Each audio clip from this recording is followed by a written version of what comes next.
ಜಿಲ್ಲೆಯಾದ್ಯಂತ ಸಾಕಷ್ಟು ಮಳೆ ಆಗಿದೆ.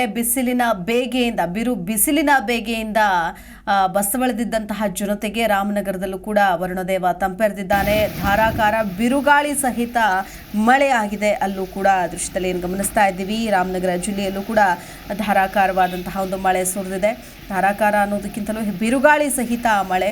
ಯಾಕಂತಂದರೆ ಎಲ್ಲರೂ ಒಂದು ಮಳೆಯ ನಿರೀಕ್ಷೆಯಲ್ಲೇ ಇದ್ದರೂ ಕೂಡ, ಅದರಲ್ಲೂ ವಿಶೇಷವಾಗಿ ನಮ್ಮ ರೈತರು, ಅನ್ನದಾತರು ಮಳೆ ಯಾವಾಗಪ್ಪ ಬರುತ್ತೆ ಅಂತ ಆಕಾಶದ ಕಡೆ ಮುಖ ಮಾಡಿಕೊಂಡೇ ಕೂತಿದ್ರು. ಅಂಥವರ ಮೊಗದಲ್ಲಿ ಮಂದಹಾಸ ಮೂಡಿದೆ.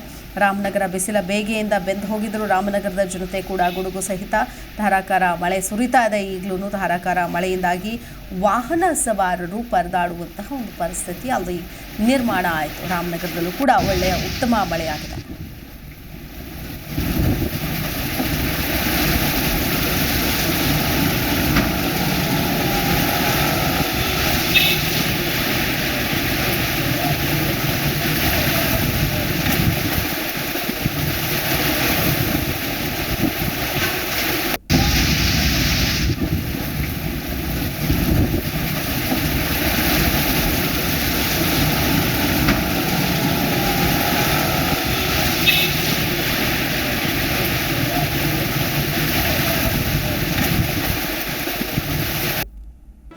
ಜಿ ಕನ್ನಡ ನ್ಯೂಸ್ ಈಗ ನಿಮ್ಮ ಮನೆಯಲ್ಲೇ ನೋಡಿ.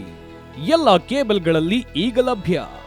ಸನ್ Direct 292, Jio TV 1334, U digital 162, city cable 51, GTPL 17, Abhishek cables 821, rock line telecommunication 51, Shri Basaveshwara number 60, Vinayaka digital number 53, in digital number 896ರಲ್ಲಿ ನಿಮ್ಮಿಸ್ತದ ಜಿ ಕನ್ನಡ ನ್ಯೂಸ್ ನೋಡಿ ಆನಂದಿಸಿ.